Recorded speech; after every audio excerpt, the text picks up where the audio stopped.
A woman is seen engulfed in flames. Then a man places a crystal on a surface, and the devastation from the fire begins to undo itself, restoring what was lost. Elsewhere, a woman wakes abruptly and starts searching for the man. She checks every corner of the house but can't find him.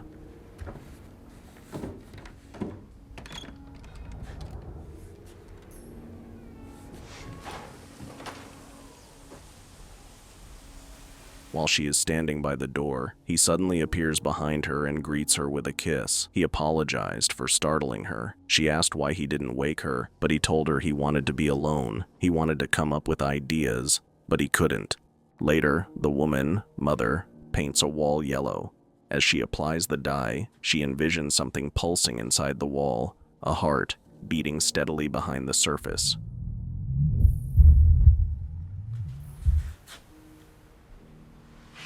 You've been working so hard. Yeah, right. That night, she watches him struggle for inspiration. Blank pages before him, a sudden knock interrupts the silence. Together they answer the door. A stranger stands there. The man, him, welcomes him inside, though Mother seems uneasy. She quietly moves to the kitchen to make tea. As she prepares it, a wave of nausea overtakes her. She drops the cup, which shatters on the floor. Him asks if she's all right. She insists she is.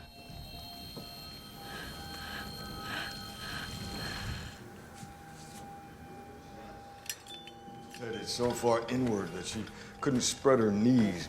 Where'd that come from? I always carry a supply. The guest, introduced as Man, offers her a splash of alcohol for her tea. She declines. Curious about his presence, she asks why he came. He explains he was told there were rooms available. The man explains the guest mistakenly believed their house was a bed and breakfast. Discomforted, Mother glares at him. Sensing her unease, the guest offers to leave, but him insists he stay the night. The guest agrees and steps out to retrieve his bag. Once alone, Mother voices her unease, reminding him they know nothing about this stranger. You want me to ask him to leave?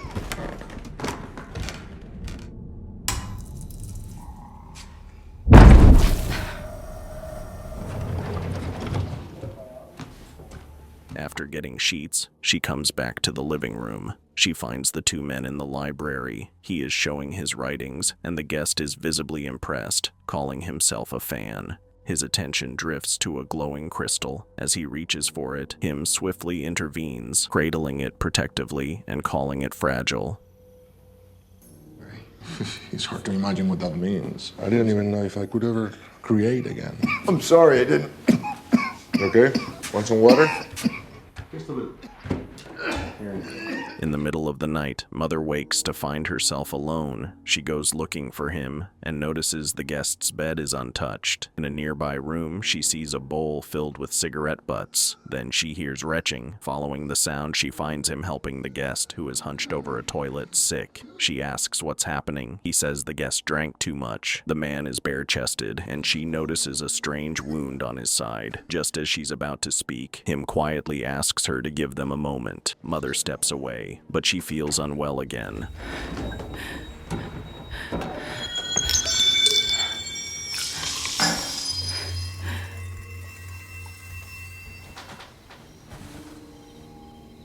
The next morning, Mother's cooking breakfast when Him walks in, cheerful. He kisses her and says he was too excited to sleep, especially after how much the guest admired his work. The guest soon joins them, lighting a cigarette on the stove. When she asks how he's feeling, he says he's doing great. The doorbell rang. Mother answered and found a woman at the doorstep.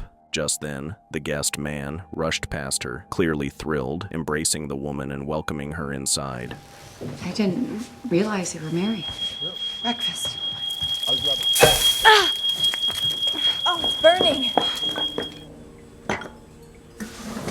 Once settled, they all exchanged stories. Man and his wife, now introduced as woman, shared a photo of their son and casually asked why the couple hadn't had children yet. Mother explained she wanted to finish renovating the house first and added that he was working on a new piece of writing. Him generously told the guests they could stay as long as they liked. Mother, however, wasn't pleased. The guests moved to the kitchen to try making a phone call since their mobiles had no signal. Alone with him, Mother sounds out her feelings.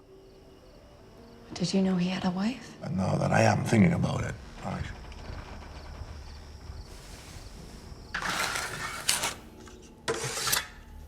You don't have any painkillers, do you? I really don't have any, I'm sorry. Mother takes woman on for a house tour, detailing the effort it took to restore parts like the stairs, railing, and skylight. Woman questioned why she didn't simply start fresh with a new house. Mother explained this was his home.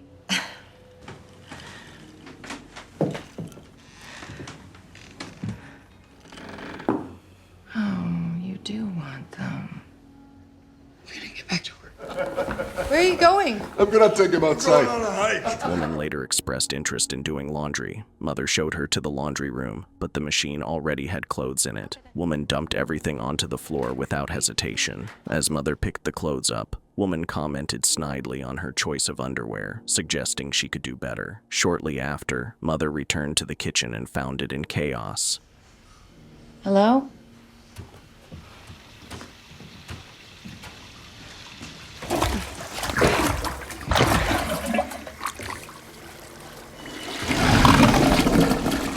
Just as she was about to leave, she noticed Man's bag nearby. Something caught her eye, the corner of a photograph sticking out. Curious, she pulled it out. It was a picture of him. Alarmed, she put it back and left the room. Outside, she spotted Woman headed toward his study. Mother rushed to stop her. She tells her that him doesn't want anyone there and quickly removes her from the room. Shortly after, the men returned. Man was in bad shape, coughing violently. Woman helped him to another room. Meanwhile, Mother pulled him aside to talk in the kitchen. She brought up the photograph, suspecting that Man's arrival hadn't been random. Man has a photo of him and is a crazy fan. He admitted the truth. Man had come to meet him before dying. It was a final wish. Before they could say more, a noise echoed from upstairs. They ran up and found the crystal, once precious and whole, now shattered into pieces on the floor. Furious, he screamed at the guests to leave the room.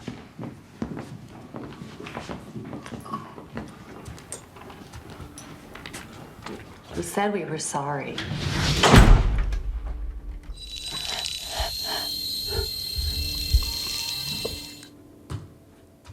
Him hammered boards across the library door, declaring it off limits. His wife planned to send their unwelcome visitors away, but Woman wife blocked her, insisting she had to look after her ailing husband. Soon the couple's 2 adult sons arrived. Boys, stop it! Yes, come here! Wait! Stop! What's wrong with you? Get up! Stop faking, get up! After the fight, the parents realized one of the sons was hurt. Him and Man carried him to the hospital along with Woman, leaving Mother alone in the house. After they left, Mother went back home and closed the door. She washes her hand and blood-covered face. She then gets cleaning stuff to clean the mess that had happened. While mopping the blood-stained floor, Mother-wife noticed seepage through the boards. Down in the cellar, she traced the droplets to a weak patch of plaster, broke through, and found an iron hatch leading to a hidden heating oil reservoir.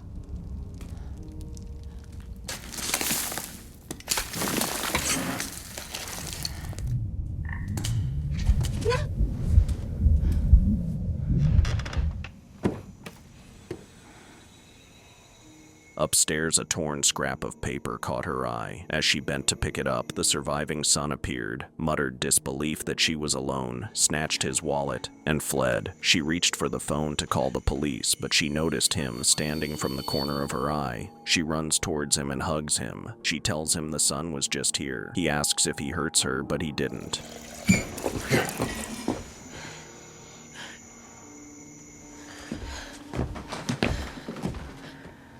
I'll be up in a minute. Later, she goes to the seepage with a mat. She then goes to the bedroom and sees him sleeping. She sleeps next to him. At dawn, she awoke to a sound downstairs. She goes to check that up and sees strangers streaming into the house. Him had invited friends and extended family to mourn. You're all so welcome. Please, make yourself. Just, from inside it, there's a voice crying out. Crowds swelled, speeches filled the rooms. Mother-wife trailed behind, tidying spills and shooing intruders from the master bedroom. You need to leave. It's okay. You must have one. Excuse me. Downstairs, she found people repainting walls and drinking heavily. In the kitchen, a woman perched on the sink despite warnings. A man tried to drag the hostess outside. The pair bounced until the basin tore from its mounts, rupturing pipes and flooding the ground floor. Mother finally screamed, forcing everyone out. After the chaos, the couple argued. I mopped up his blood, and you abandoned me. All I'm trying to do is bring life into this house. You talk about wanting kids, but you can't even fuck me. Next morning, she announced a pregnancy she felt certain of. The news electrified him. He suddenly had the spark to write again. Months passed. Mother's belly grew. One day, as she folded tiny clothes, she felt the baby kick. Rushing to share the moment, she found her husband holding freshly finished pages. He hands it to her, and she starts reading it.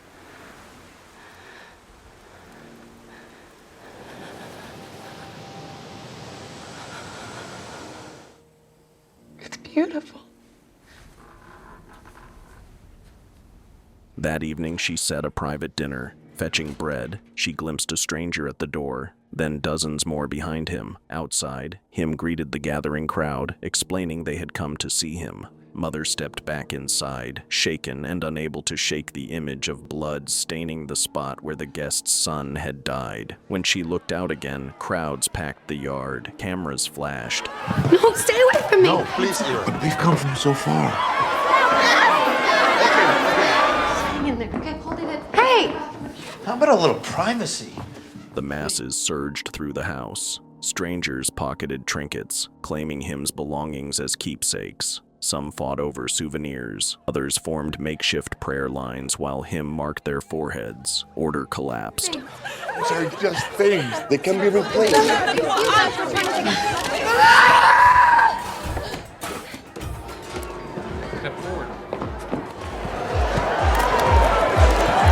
The people soon start fighting. Some people start destroying the house. Mother tried to stop them, but none of them listened. The house gets filled with people to a point where more can't even get in. Him had to close the door to stop them from coming. Police entered and tried to detain Mother, but him stopped them.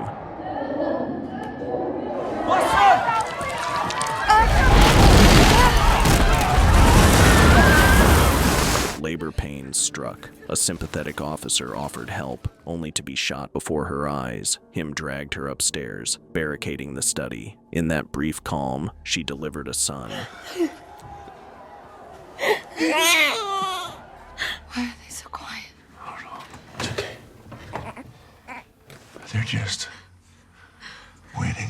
Him said the crowds were waiting to see the baby. She begged him to send them away. He refused. The crowd wants to see the baby, but Mother doesn't want to. When he asked to hold his baby, she refused to let him. For days they sat, staring at each other, until exhaustion overtook her. While she slept, he carried the child to the waiting crowd.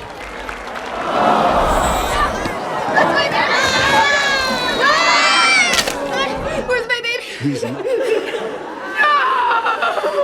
Mother reached the altar to find only part of her child. The rest was being devoured. Grief turned to fury. She seized a shard of glass and lashed out, stabbing people. The crowd beat her down. Him stepped in and pleaded for forgiveness on their behalf, which enraged her more. Maybe what happened could change everything. He butchered our son. But listen to me. We are so sorry. To forgive them. Please, please. The floor cracked under her rage. She calls the crowd murderers. She pulled herself to the basement, reached the hidden oil tank, and confronted him. He loved her devotion, not her. She drenched the place in fuel and set it alight.